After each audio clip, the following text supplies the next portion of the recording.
Hi, it's Terry, and today we're going to talk about this quilt called Conviction. If you don't know already by now, I like to put a lot of thought into how I name things. And I chose Conviction for this quilt because Dad had such strong convictions.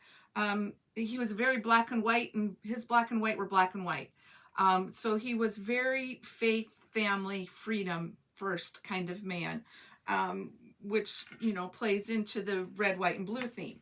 And so what this quilt is it's stars and pinwheels, and they're made with the Tri-Rex rulers, if you've used those before. So it's super easy. And if not easy for you, it's a fun little way to try something new. And what it is it's one block that's just rotated. There's a star point in each corner, and then it's rotated, and then you finish these stars by adding more just quarter block units into your border. And the pattern will tell you how to do that all, but it's really a slick construction. Something that's maybe a little different from normal, but that gives you a little bit of pride for yourself that you've done something new and a little bit different. Also in all of my patterns, I like to put quotes. One of them that I found for this one says, "Let freedom never perish in your hands." And as you saw last week, we took our family to Hawaii, and we were at Pearl Harbor, which is quite a solemn place. And there was a quote there that just really struck me.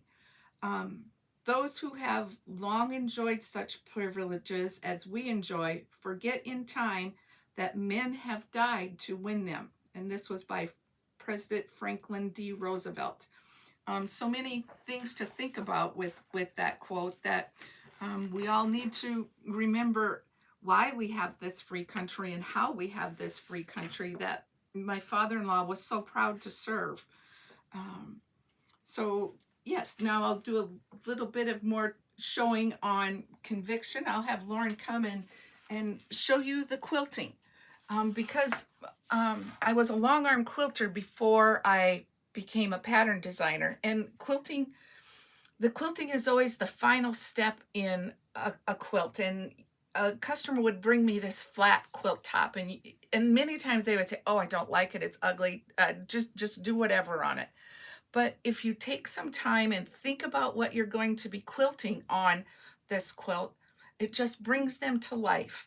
So I went with ribbon meanders. And now I don't have any of the ribbon chop in this quilt, but if you'll think back how Mom tied all of the shoe boxes with string, this is my homage back to Mom's tying her shoe boxes with string. So it's basically a meander that you go one way, and then you just go backwards over it, and then just kind of offset it a little bit, and that gives you that cool ribbon effect.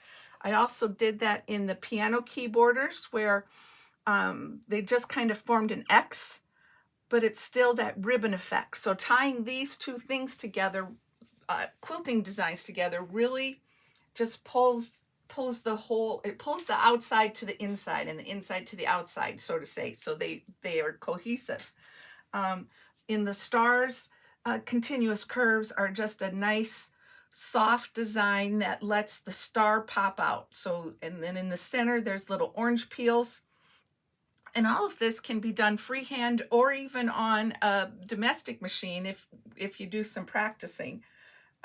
In these blue spikes of the pinwheel, just some back and forth U-turns, just to give texture, because I didn't really want those to say anything. I wanted them to be the background of these bold red triangles, and in those we did just a freehand little feather thing, just to give it a little bit of regalness in that pinwheel.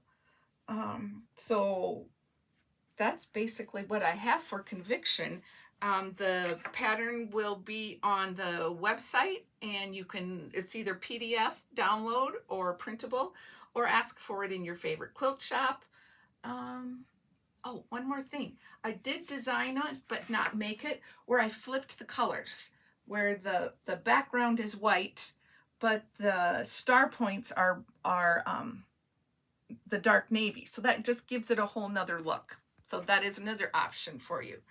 And that's what I have for today. We'll see you next time.